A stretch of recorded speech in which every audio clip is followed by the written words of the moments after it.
Can you change your Gmail address on your iPhone? Hello guys, this is Atticus and welcome back to another tutorial video.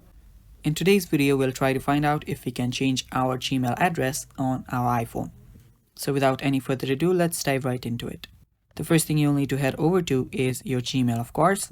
And after you're there, on the top right, you will see your profile's icon.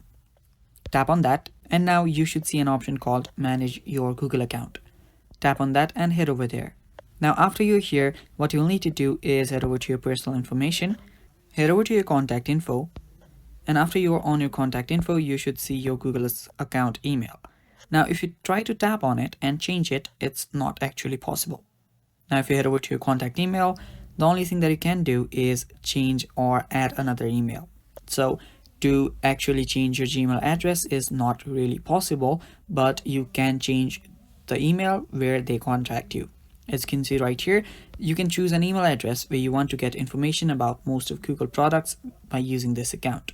So all you can do is add another email, and yeah, that is basically how you do it. So you can't actually change the Gmail address of your own account, but you can just add another account where they can send you informations.